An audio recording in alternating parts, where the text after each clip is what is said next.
Goa is India's favorite escape. 3,600 square kilometers of beaches, casinos, beach shacks, and an unhurried philosophy of life the Goans call Sushegad.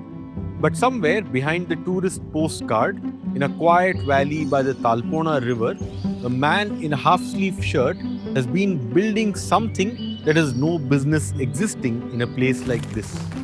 Dr. Sangam Kurade is not your typical agri-entrepreneur. He's a food scientist with a PhD from an American university. He had no family history of business, no investor backing, and no media profile. What he had was an idea to make mushrooms a part of India's plate. Today, Dr. Kurade's company produces 30 tons of mushrooms every day. He has turned a cottage industry into agrifacture. Agriculture with the precision and scale of a factory floor. And he has done it under his own name, Dr. Kurade's. A scientist's signature on every pack. A 200 crore business from the tiniest state in India. I'm TR Vivek and I'm here in Goa to tell you the story of the mushroom king of India. As we are standing in Mapsa market, is a very old market and a very traditional wholesale market of Goa. Today is a big market. Mushrooms has already become part of our daily diet as well as is our biggest, fastest growing vegetable. But 32 years back, mushroom people didn't know much. I used to make mushrooms, get 2 kilos to a single vendor and take back the 1 kilo next day. Today, I don't need to do that. I had to convince my vendors. This happens to be a mushroom. This is how you cook. And this is what the nutrition is. I had to make a fervent plea.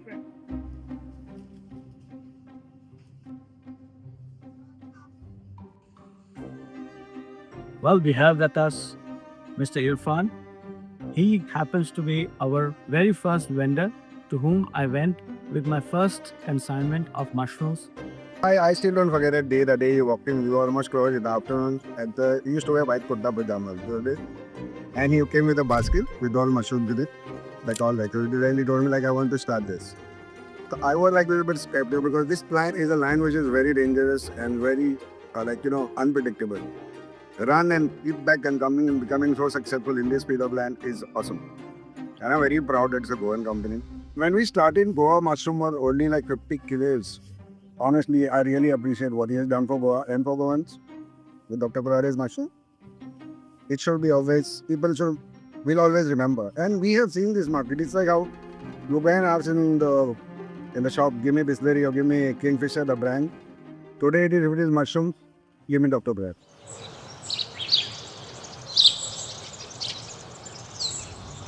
My grandfather, he was very active in the freedom struggle of Goa. So it was a time around in 50s basically where this freedom struggle of Goa was very active. And so there was a lot of underground movement. In one of those movements, my father also got caught.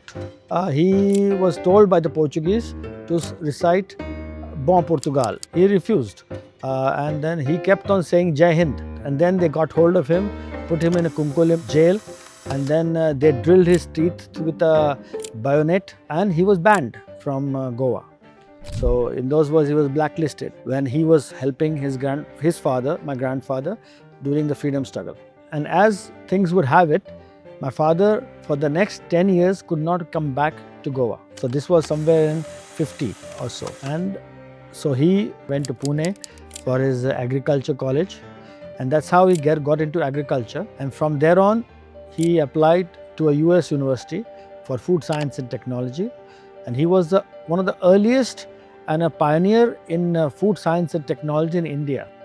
Sangam Kurade followed in his father's footsteps and got a PhD in food science from the University of Tennessee.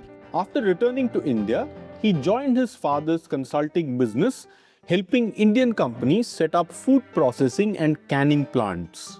In 1993, the US Development Agency, USAID, was looking to fund young Indians in sustainable food and agriculture projects. Dr. Kurade did what came naturally. He wrote up a project report to start a mushroom business. The idea got funded, and the consultant became an entrepreneur almost by accident.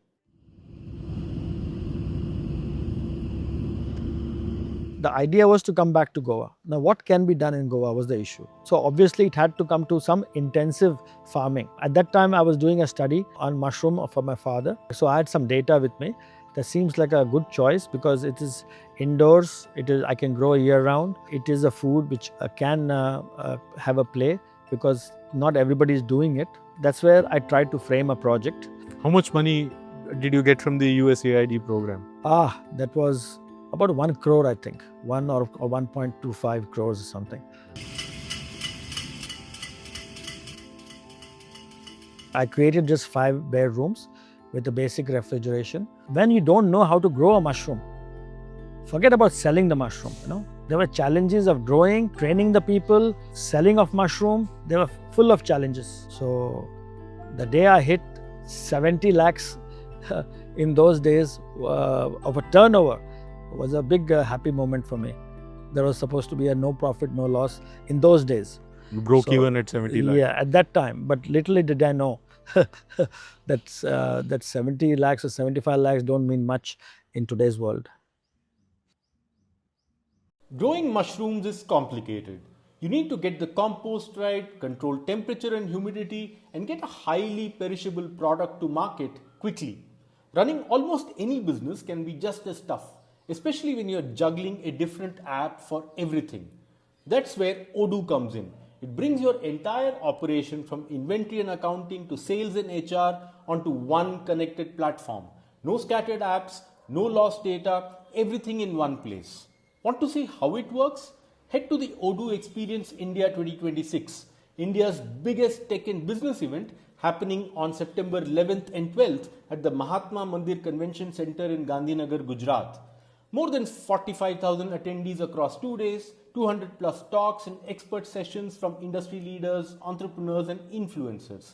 And of course, you get to see the live launch of Odoo 20. And to wrap it all up, an amazing DJ evening party.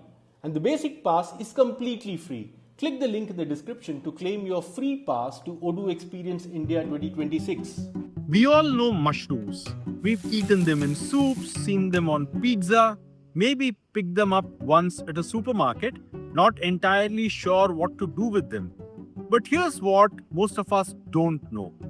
The mushroom is not a vegetable. It's not a plant. It doesn't need soil.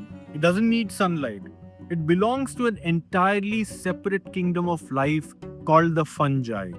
A kingdom that has existed on this earth for 1 billion years before the first plant appeared. Fungi are everywhere, in the soil beneath our feet, in the air we breathe, in the roots of virtually every tree on earth. Without fungi, most of life as we know would not exist. The mushroom is simply the fruit of this invisible kingdom. What we eat is just the tip of something vast and ancient. And yet in India, we have never really taken it seriously. What you see here is a bundle of nutrition. In today's world, it has the highest protein in a non-animal source. Let's put it this way. The highest protein content, 3 grams per every 100 grams of mushroom. Of course, beyond the protein aspect, there is dietary fiber, 1 gram.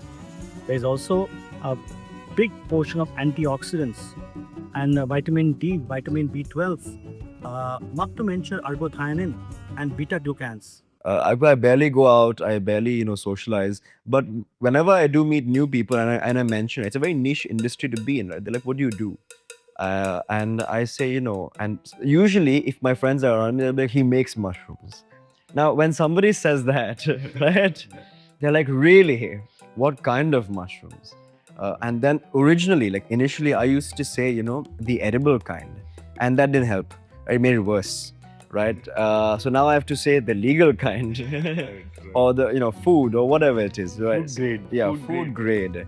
Right. So now I just say I'm in agriculture and food. It's a lot simpler. Yeah.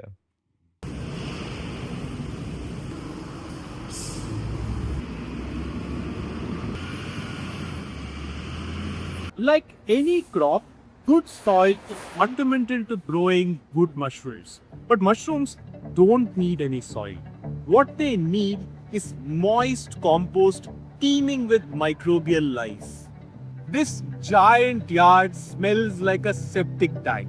Here, nitrogen-rich chicken manure is mixed with decomposed paddy straw, sugarcane fiber, and oil cakes and allowed to sterilize for 21 days. When this mushroom soil is loose and smells no different from the earth, it is seeded with spores and packed into 10 kg bags. Each bag is a piece of land that yields 3 kilos of mushrooms. Dr. Kurade's plant fills 10,000 such bags every day.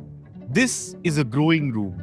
It is the size of 2 tennis courts. 6,500 grow bags stacked from the ceiling to floor. It smells like a sterilized hospital ward. This is not a farm. This is Agropolis, a city of mushrooms, where agriculture meets the precision of a factory and the patience of a laboratory. Each of these bags start producing harvestable mushrooms after spending more than 20 days in these rooms with a temperature of 26 degrees and 95% humidity. The mushrooms and its root systems are so delicate that they have to be picked with soft hands, not uprooted vertically, but gently like unscrewing a water bottle. Which is why women are usually employed for the harvesting process. And this Agropolis never sleeps. The harvesting happens 24/7 every single day of the year. And that's because this finicky fungus is forever in a race against time. This aspect is ruled not by us, but the basic need of the mushroom itself, which is not that it won't grow on a Sunday or not on a holiday. So we to make sure it is fresh by that time. You have to harvest fresh, pack fresh, and move fast. You cannot just keep it in a closed storage for 2 days. And their mushrooms are ideally like farmers, very, very gentle. Harvesting you will be gentle, packing you have to be gentle, but handling you have to be gentle. And we'll send it as fast as possible. India's mushroom market is barely more than 3,000 crore rupees. The per capita consumption is less than 100 grams a year. But it has been growing at 15% annually. In a fragmented market dominated by local growers, there are perhaps half a dozen organized players, each producing 5 to 6 tons a day. Dr. Kurade produces more than all of them combined. With a daily output of 30 tons and a turnover of 200 crore rupees, he's in a category of one. Very few people are equal on my scale, which are 4 or 5 tons, who are purely in mushroom. There are many other businesses, and mushroom is also by the way. So our focus always, as a trained food technologist and scientist, only thing my team lives and dreams are mushrooms.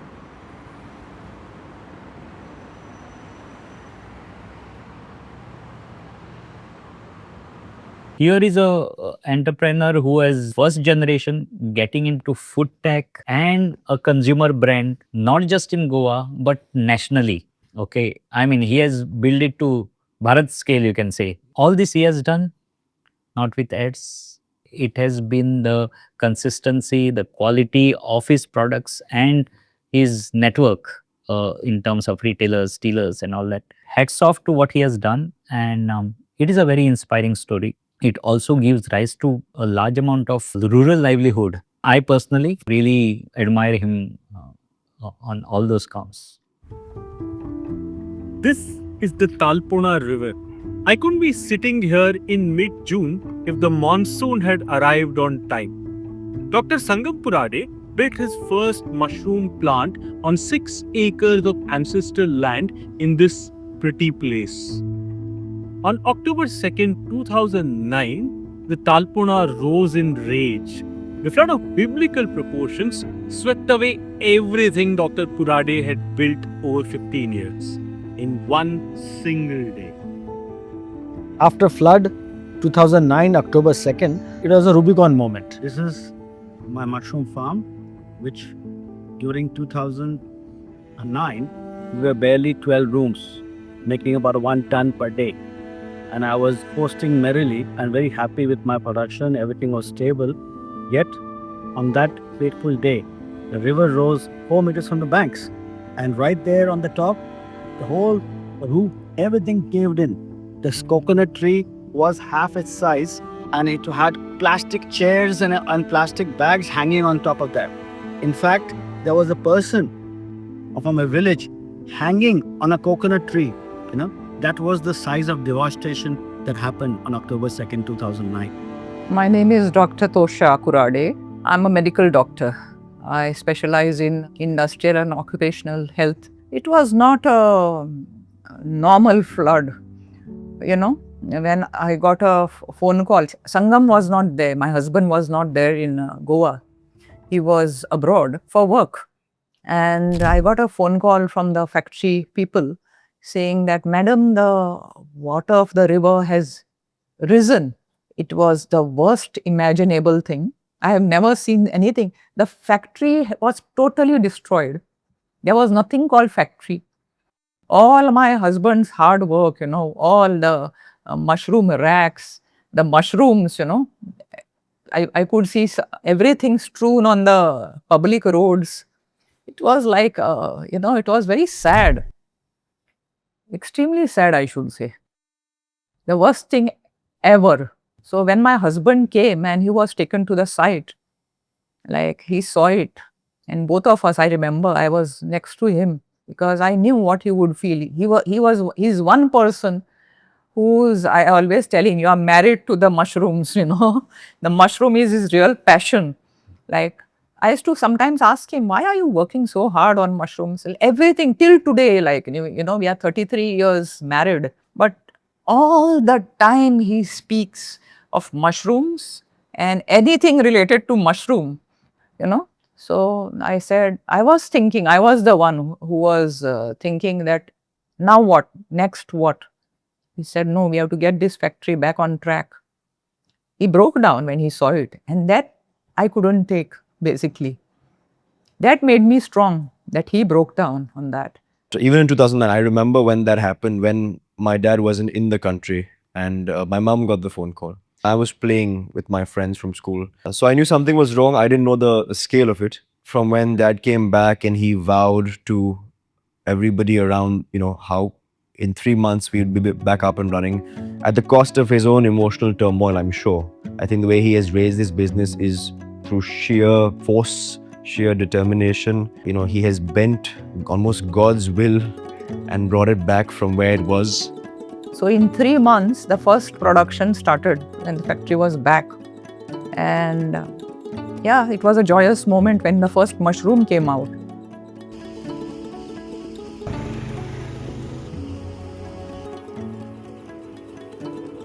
So now we are building to scale. And even as I talk to you right now, sitting here, my mind is going to 2032. By 2027, we hope to achieve our ambition to take this company forward. But beyond that, the other aspects of mushroom cultivation, the different types of mushroom, the back end, the forward end, the seed cultivation, the seed manufacturing, the soil manufacturing, exotic and new kinds of mushroom. I think that is bound to take shape between 2027 to 2030. And that may require a still further scale up, and that could be beyond Goa. So as things stand, we have a second generation also who's ready to take up as time comes. We already set in plans and we've already begun work on our next expansion, where I think over the next 2.5 years, we'll be at double the scale. So we'll be at about 65 tons a day minimum. And over the course of 4 to 5 years, I think we'll be a 100 ton a day player. So I think step by step, even if you think nutrition becomes the second pillar of this, you could think of mushrooms in beauty as well, right? And that is something we're exploring definitely. So we've in fact just launched our in-house brand. It's called Kinoko Labs, and Kinoko Labs is basically India's first mushroom science-oriented cosmeceutical, very problem solution-oriented brand.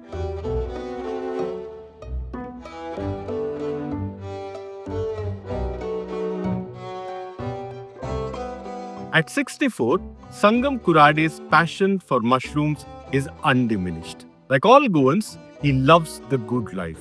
But he has managed to blend ambition and perseverance with sushegard. He says he's just getting ready for the real mushroom boom. You don't have boards outside your factories with your brand name or the company's name. Even in your corporate office, I noticed that, there is hardly a signboard. Why this? I think it's part of my personality which is showing. We have never advertised. I, in 32, 33 years, have not put a single ad to buy mushrooms anywhere. We are not trying to sell my personal story. It's a story of persistence, resolve, and never give up, entrepreneurship. And I'm sure many people have gone through it and survived and become big. So I think I'm also one of them, perhaps.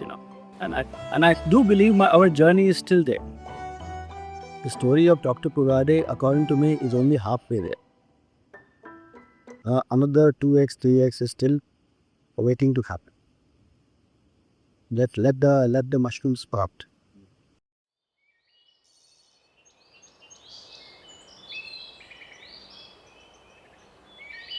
For more such stories that help you understand India from farm to plate, subscribe to The Plate India.